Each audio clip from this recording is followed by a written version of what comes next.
नमस्कार। आज हम बात करेंगे प्रोनाउन के बारे में। प्रोनाउन को डिफाइन करेंगे, उसके टाइप्स देखेंगे और एग्जांपल्स के साथ हम प्रोनाउन के बारे में समझते हुए आगे चलेंगे।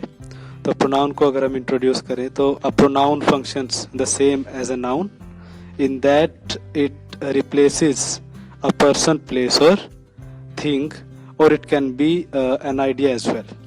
तो अगर हम बात करें प्रोनाउन की कि प्रोनाउन है क्या, तो प्रोनाउन बेसिकली नाउन को रिप्लेस करता है। It replaces a person, place, thing और आइडिया, क्योंकि नाउन हमने देखा था कि noun is the name of a person, place, thing और आइडिया। ठीक है। एग्जाम्पल अगर मैं बात करूं, ही प्लेज वेल, वह अच्छा खेलता है, तो he in the sentence is acting as a pronoun. He यहाँ पे प्रोनाउन के जैसे काम कर रहा है। ठीक है, मैंने ये नहीं कहा कि रजत प्लेज वेल, रजत अच्छा खेलता है, तो रजत तो नाउन हो जाता। ठीक है, लेकिन रजत को मैंने रिप्लेस करके ही लगाया। ऐसे नेक्स्ट अगर हम देखें example, they are my friends, वे मेरे दोस्त हैं। दे आर माई फ्रेंड्स, तो मैंने ये नहीं कहा कि Rajat and Raghav are my friends, so that would be a noun, तो वो तो नाउन होता ना। लेकिन word they has replaced the nouns. ठीक है ना, जो वर्ड दे है यहाँ पे, दे वर्ड, इसने रिप्लेस कर दिया नाउन को। ठीक है, नाउन्स की जगह ये दे ने ले ली, तो दे वर्ड यहाँ पे क्या है, एक प्रोनाउन है। ठीक है, तो a pronoun basically replaces a person, जो कि इसने सेंटेंसेस में किया है, प्लेस, थिंग और idea. Understood. Next, now we will be talking about the types of pronoun. A pronoun को it can be further broken down into a few categories, namely personal pronoun, possessive pronoun, reflexive or intensive pronoun, reciprocal pronoun, indefinite, then relative, then subject and object pronouns, interrogative and demonstrative pronouns. ठीक है, तो one by one we will be talking about all these pronouns in the next sections of this chapter. Personal pronouns. Personal pronouns by name हम जान सकते हैं कि person से आया ना, पर्सन से, पर्सन होता है कोई व्यक्ति। तो a pronoun is a word used instead of a noun. ठीक है, अब यहाँ पे दोबारा वही डेफिनेशन रिपीट हो जाती है कि प्रोनाउन वो वर्ड है जो नाउन के बजाय यूज होता है, इंस्टेड होता है बजाय। जैसे अगर एग्जांपल में कहूँ, instead of playing at this time you should go to study, इस टाइम खेलने के बजाय आपको स्टडी करने जाना चाहिए। तो इंस्टेड ऑफ नाउन, नाउन की बजाय जो वर्ड आता है वो प्रोनाउन हो जाता है। एग्जांपल है I, we, you, he, she, it, they, ये सारे के सारे क्या है, आपके पर्सनल प्रोनाउंस है स्टूडेंट्स। ठीक है ना, अब पर्सनल प्रोनाउंस है बिकॉज ये सारे एज अ पर्सन यूज होते हैं। देखो आप खुद देख सकते हो, आई है, वी है, देन यू है, ही है, शी है, इट को भी ले सकते हैं, देन दैट भी है। ठीक है ना, और दे भी है। तो ये सारे के सारे यहाँ पे पर्सनल प्रोनाउंस होते हैं because as a person act करते हैं ना। अगर मैं आई की बात करूं, जैसे आई प्ले वेल, मैं अच्छा खेलता हूँ, आई सिंग वेल, मैं अच्छा गाता हूँ। वी की बात करें, we are going to Yamunanagar today, हम आज यमुनानगर जा रहे हैं। तो वी यहाँ पे प्रोनाउन की तरह काम कर रहा है। कौन सा है, पर्सनल प्रोनाउन है ना, बिकॉज वो पर्सन को दिखा रहा है, वी व्यक्ति को दिखा रहा है ना, व्यक्तियों को। You are a good student, अगर मैं बात करूं तुम एक अच्छे स्टूडेंट हो, तो यू यहाँ पे पर्सनल प्रोनाउन है। ऐसे ही है, शी है, इट है, दे है, ये सारे यहाँ पे पर्सनल प्रोनाउंस है। अब ये ऐसे भी आ सकते हैं, द पर्सन स्पीकिंग, जो पर्सन बोल रहा है। जैसे I am discussing with you pronouns today. ठीक है, मैं आपके साथ आज प्रोनाउन डिस्कस कर रहा हूँ, तो मैं बोल रहा हूँ। जब person, the person who is speaking, तो यहाँ पे वो भी पर्सनल प्रोनाउन में यूज आई हो गया। जैसे द पर्सन स्पोकन टू, जिसके साथ बोला जा रहा है, जैसे I am talking to you, now you is acting as a personal pronoun here. The person spoken of, जिसके बारे में बोला जा रहा है। ठीक है ना, जैसे अगर मैं बात करूं, I am talking to you about my principal, मैं अपने प्रिंसिपल के बारे में आपसे बात कर रहा हूँ। ठीक है, जो हमारे प्रिंसिपल हुआ करते थे स्कूल के। तो इस तरह से फॉर एग्जाम्पल कोई भी एग्जाम्पल हो सकता है। Now I will tell you something about my old friend, now I will tell you something about my old friend. ठीक है ना, कि वही मैं आपको अपने एक पुराने दोस्त के बारे में बताऊंगा। तो वो जो ओल्ड फ्रेंड हो जाता है, ठीक है ना, पर्सन स्पोकन ऑफ, तो वो पर्सन कौन सा हुआ, जिसके बारे में बोला जा रहा है। ठीक है ना, he was a very good friend, वो एक बहुत अच्छा दोस्त था। ठीक है, तो ही यहाँ पे वो पर्सन हुआ जिसके बारे में बात की जा रही है। तो यहाँ पे इस तरह से पर्सनल प्रोनाउन हो जाता है। In short, I, we, you, he, she, it और दे, ये सारे पर्सनल प्रोनाउंस की तरह ही यूज होते हैं। अब आते हैं possessive pronoun. Possessive pronoun students, possessive एक वर्ड है जो बताता है ओनरशिप, जो किसके बारे में बताता है, ओनरशिप के बारे में बताता है कि भाई कोई चीज मेरी है, जैसे आई पजेस अ वॉच, मेरे पास एक घड़ी है, इसको ऐसे ही बोल सकते हैं आई हैव अ वॉच, मेरे पास एक घड़ी है, तो वो दोनों सेम ही हो जाता है। तो पजेस यहाँ से आया, पजेसिव, ठीक है ना। पजेसिव कहाँ से आया, पजेस एक वर्ड है वहां से, इसका मतलब है ओनरशिप, यानी कुछ चीज अपनी होती है, that something belongs to us, कुछ चीज हमारी है। Show who owns something described in a sentence, ठीक है ना। एक सेंटेंस में ये डिस्क्राइब किया जाता है कि कौन किस चीज को ओन करता है, यानी किसके पास कौन सी चीज है, कौन किस चीज का मालिक है। एग्जाम्पल है माइन है, हिज है, हर्स है, इट्स है, आर्स है, योर्स, देयर एंड देयर्स, ठीक है। ये जो वर्ड्स होते हैं ये आपके यहाँ पे पोजेसिव प्रोनाउन की तरह पे यूज होते हैं। एग्जाम्पल आर है, जैसे आर्स है, तो आर्स को कह सकते हैं कि भाई, अगर मैं एग्जाम्पल बताऊं कि दिस हाउस इज आर्स, यह घर हमारा है, ठीक है ना। दिस हाउस इज आर्स, ये घर हमारा है, तो इस तरह से आर्स यहाँ पे हो जाएगा, ठीक है ना। माइन, मेरा, जैसे दिस वॉच इज माइन, ये घड़ी मेरी है, माइन, ठीक है, ऐसे कर सकते हो। हर्स है, दिस बुक इज हर्स, ठीक है ना, यानी ये बुक उसकी है, ठीक है ना। That white car is theirs, वो जो व्हाइट कार है वो उनकी है, देयर्स, ठीक है ना। इस तरह से पोजेसिव प्रोनाउन हो जाते हैं, ठीक है ना। अभी आते हैं रिफ्लेक्सिव प्रोनाउन पे। स्टूडेंट्स, रिफ्लेक्सिव प्रोनाउन वो है जो रिफ्लेक्ट करता है basically. When you are standing in front of the mirror, what the mirror does is it reflects your own image back to you, ठीक है ना। कि भाई आपकी खुद की इमेज रिफ्लेक्ट करता है ना। The person standing in real and the person standing in the image is the same, है ना। जो पर्सन बाहर खड़ा है असल में और जो इमेज शीशे में खड़ा है वो सेम ही तो पर्सन है, ठीक है ना। जैसे अब अगर यहाँ पे देखा जाए, by the very definition of this pronoun, they are object pronouns that we use when the subject and the object are the same noun, ठीक है। ऑब्जेक्ट और सब्जेक्ट दोनों सेम हो जाते हैं इसमें, ठीक है, सेम। जैसे example, I told myself not to bet all my money on one horse, मैंने अपने आप को कहा, किसको कहा, अपने आप को, कि भाई एक ही घोड़े पे सारे पैसे मुझे नहीं लगा देने, ठीक है ना। आई told my self, I told my self, मैंने किसको कहा, अपने आप को ही तो कहा, अगर किसी और को तो नहीं कहा हमने, है ना, किसी और को हमने नहीं कहा। ये सब्जेक्ट है यहाँ पे स्टूडेंट, जैसे सब्जेक्ट की बात की जो काम कर रहा है, और ऑब्जेक्ट, दोनों एक ही तो है, सब्जेक्ट और ऑब्जेक्ट सेम है, क्या है, सेम है, सेम है ना, ठीक है। तो ये माई सेल्फ यहाँ पे रिफ्लेक्सिव प्रोनाउन हो जाता है, ठीक है ना, अपने आप को कह रहा है, आई टोल्ड माई सेल्फ, ठीक है ना, तो माई सेल्फ हो जाता है। सेल्फ सेल्फ जो लग जाता है ना, वो एक जो चीज है, एक वो वाली बात है। The robber hurt himself chasing me through the alley, alley is ground, a garden basically, और अ पार्क, ठीक है ना, जो फेंस्ड बाय बुशेस, जिसके आसपास झाड़ियां वगैरह कुछ होती है, तो वो पार्क एले बोल देते हैं उसको, या गार्डन को। अब रोबर को, रोबर होता है डाकू, ठीक है ना, चेज होता है फॉलो करना, पकड़ना, तो क्या कहता है, the robber hurt himself chasing me through the alley, डाकू ने अपने आप को हर्ट कर लिया मुझे पकड़ते हुए गार्डन में, ठीक है ना, मेरा पीछा करते हुए उसने खुद को हर्ट कर लिया, गिर पड़ा है, कुछ हो गया, तो किसको किया, हिमसेल्फ, खुद को ही तो किया, मुझे तो नहीं किया ना, हिमसेल्फ। तो अगेन रोबर हिमसेल्फ, दोनों सब्जेक्ट और ऑब्जेक्ट एक ही पर्सन है, ठीक है ना, एक ही चीज है। तो this is what we call reflexive pronoun, ठीक है ना। Myself in the first sentence and himself in the second sentence are acting as reflexive pronouns. Now we would be talking about emphatic और intensive pronoun. देखो मैंने emphatic कहा, emphatic को मैंने force किया थोड़ा सा।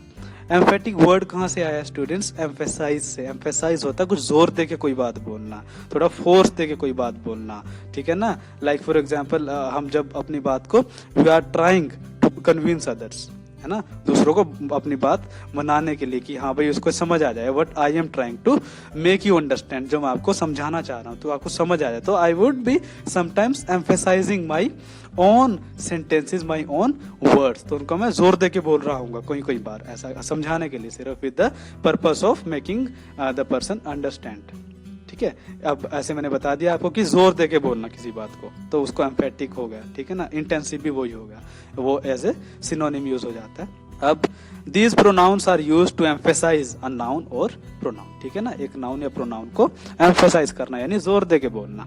अब यहाँ पे भी वही my self, him self, her self, them self. अब स्टूडेंट्स एक से ज्यादा हुए, देम है एक से ज्यादा ना, तो सेल्फ लगता है, सेल्फ नहीं लगता। itself, yourself, then yourselves. अब yourselves, ठीक है ना, yourself वही दोबारा अगर एक से ज्यादा की बात कर रहे हैं सेकंड पर्सन में तो सेल्फ हो जाएगा, और सेकंड पर्सन में एक ही पर्सन की बात हो रही है तो सेल्फ हो जाएगा. एंड आर सेल्फ, अब आर तो एक से ज्यादा ही है ना, हमारा एक से ज्यादा तो ourselves. For example, he himself is his worst critic. He himself is his worst critic. वो खुद ही अपना एक बहुत ही बुरा आलोचक है. वर्स्ट होता है बहुत बुरा, ठीक है ना, बैड, वर्स और worst, superlative degree worst. He himself is his worst critic. वो खुद ही अपना सबसे बुरा आलोचक है. हिमसेल्फ है ना, वो खुद ही हिमसेल्फ एम्फेसाइज कर रहा है, जोर दे के बोल रहा है, ठीक है ना. और एग्जाम्पल अगर मैं ऐड करूं इसमें, जैसे I myself will come there and meet you. मैं खुद वहां आऊंगा और तुमसे मिलूंगा. तो माई सेल्फ यहाँ पे जोर दिया ना मैंने, मैं खुद आऊंगा, ठीक है ना, एम्फेसाइज कर रहा है. और अगर सेंटेंसेस की हम बात करें, yourself will come here and meet us. तुम खुद यहाँ आओगे और हमसे मिलोगे, है ना. योर सेल्फ एकदम एक एम्फेसाइज कर रहा है ना उस चीज को, तो जोर दे के बोल रहे हैं, तो एम्फेटिक प्रोनाउन हो गया. अब यहाँ पे आपको कंफ्यूजन क्रिएट हो सकती है किसी भी एक नॉर्मल एक लिसनर को कि भाई रिफ्लेक्सिव और एम्फेटिक प्रोनाउन में डिफरेंस क्या हुआ, जब दोनों ही यहाँ पे सेल्फ वाले से वो जो वर्ड है यूज हो रहे, तो डिफरेंस क्या हुआ. स्टूडेंट्स, अगर आपने ऑब्जर्व किया हो तो रिफ्लेक्सिव प्रोनाउन में हम दोबारा जैसे चल रहे हैं वहां पे, आई और माई सेल्फ सब्जेक्ट और ऑब्जेक्ट के बीच में एक वर्ब काम कर रहा है. टोल्ड इज अ वर्ब, ठीक है ना. ऐसे ही द रोबर एक ऑफ कोर्स नाउन भी और सब्जेक्ट है, और हिमसेल्फ एक ऑब्जेक्ट है, लेकिन सब्जेक्ट और ऑब्जेक्ट के बीच में hurt is there which is second form of hurt, ठीक है ना. हर्ट करना, अपने आप को दुखी करना, दर्द देना, उस चीज तकलीफ देना, ठीक है ना, तो हर्ट है. तो वो एक वर्ब आ रहा है सब्जेक्ट और ऑब्जेक्ट के बीच में. Whereas in the emphatic pronoun there is no any verb between the subject and the object.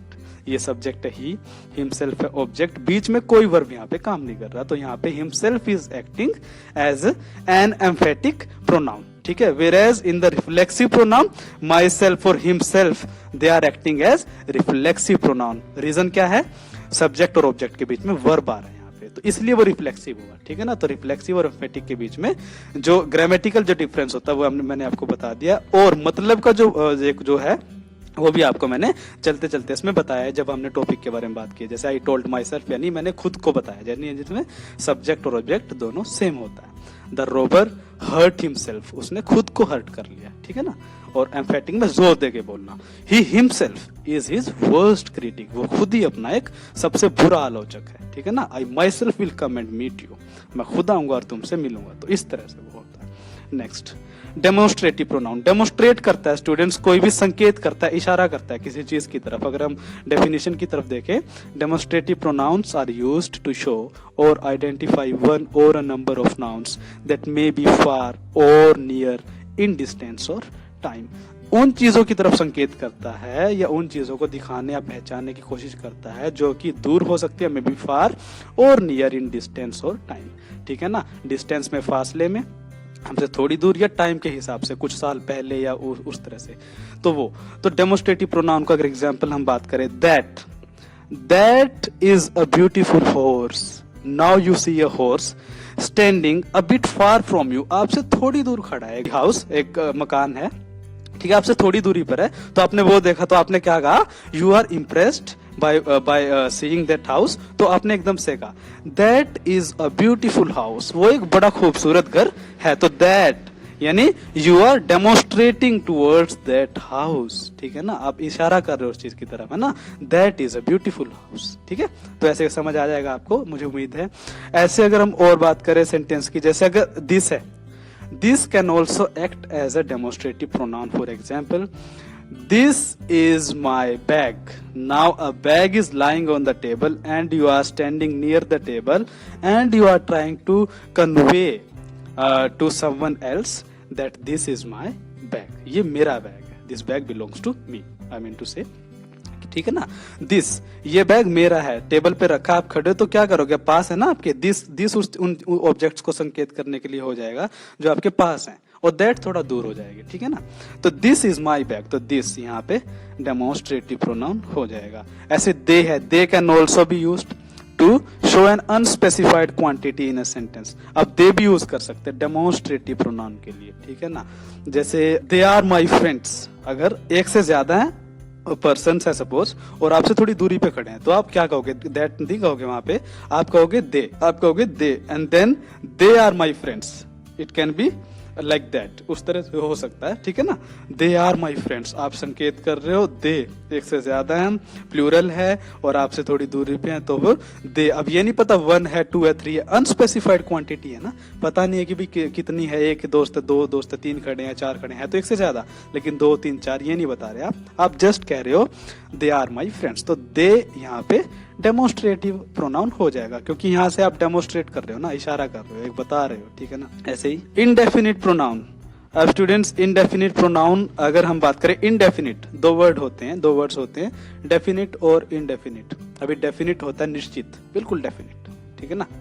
तो और इनडेफिनिट होता है जिसका पक्का पता नहीं होता कि कौन है, कहाँ है, कुछ पता नहीं है कब होगा, तो वो सारी इनडेफिनिट चीजें होती है, ठीक है ना। अभी अगर हम डेफिनेशन की बात करें, जैसे these pronouns do stand for some person or thing but we don't know for exactly whom, ठीक है ना।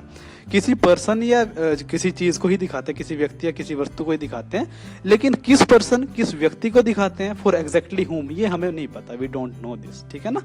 एग्जाम्पल, और ये नॉर्मली ऐसे यूज होता है, जैसे one should speak the truth, one should speak the truth. अगर हम जैसे हिंदी में बोल देते ना, इंसान को सच बोलना चाहिए, ठीक है ना। अब इसको ये नहीं कहेंगे, अब इंसान को क्या कहेंगे भाई, ठीक है ना, वो बेसिकली वन हो जाता है वहां पे, one should speak the truth. ऐसे तो इंसान को मैन भी बोल सकते हैं, लेकिन वो इनकरेक्ट हो जाता है। करेक्ट क्या होता है वहां पे, वन लगाते हैं यूज बेसिकली, ठीक है ना।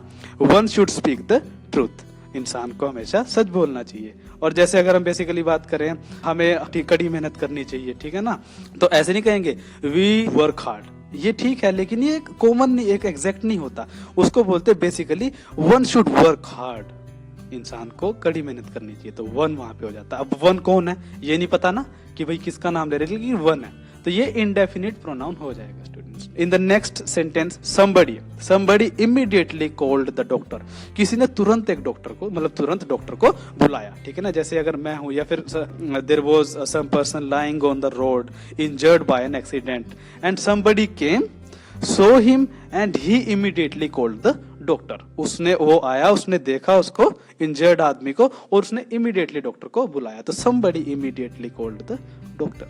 Somebody is acting as an indefinite pronoun here, ठीक है ना। somebody यहाँ पे indefinite pronoun हो जाएगा। got it? Anybody can solve this problem. Now say problem is very easy. Suppose it is a mathematical problem which can be solved by anybody. तो मैंने basically ऐसे ही बोल दिया, जैसे कोई कह देता कि भाई इसको तो कोई भी solve कर सकता है, तो anybody can solve this problem. Anybody, ठीक है ना, anybody यहाँ पे indefinite pronoun हो जाएगा। अब ये नहीं कहा ना उसने कि कौन है exactly, कि कौन solve कर सकता है, बस anybody, कोई भी कर सकता है, ठीक है ना। और एक और प्रोनाउन अगर चलते चलते वैसे रिवाइज करें, दिस कौन सा प्रोनाउन हो जाएगा, डेमोन्स्ट्रेटिव, क्योंकि प्रॉब्लम की तरफ डेमोन्स्ट्रेट कर रहा है, इशारा कर रहा है, संकेत कर रहा है, ठीक है। Now comes distributive pronoun.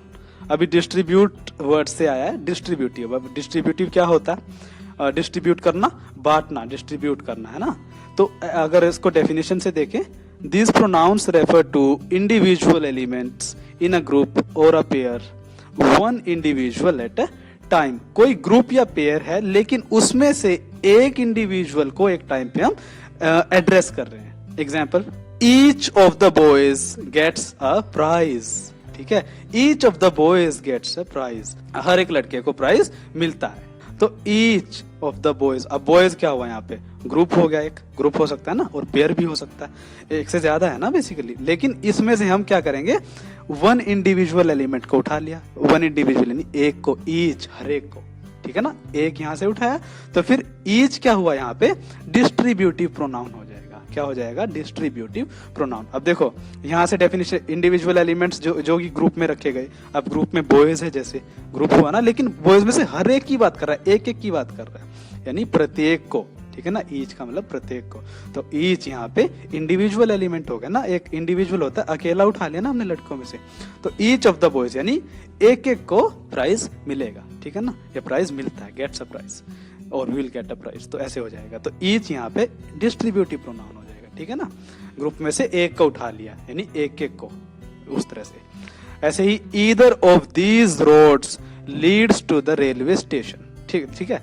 अब दीज रोड्स है, जैसे 2 या 3 रोड्स हैं, 2 or 3 रोड्स हैं, more than 1 roads are there in front of you and you are trying to tell a traveller who is standing beside you or who is asking you the address of some particular destination, जैसे railway station है यहाँ पे destination, तो आप क्या कह रहे हो, आपके सामने रोड्स हैं, 2-3 सड़कें जा रही हैं, either of these roads, इनमें से भाई एक रोड जो है, एक रोड इनमें से ऐसा है जो रेलवे स्टेशन की तरफ जाता है, ठीक है ना। अब या तो ये, जैसे 2 है सपोज, पेयर है, ठीक है ना, रोड्स का, या तो ये जाएगा, ये जाए, इधर इनमें से एक जाता है, ठीक है ना, either of these roads leads to the railway station, तो इनमें से एक रोड रेलवे स्टेशन की तरफ जाता है, ठीक है ना।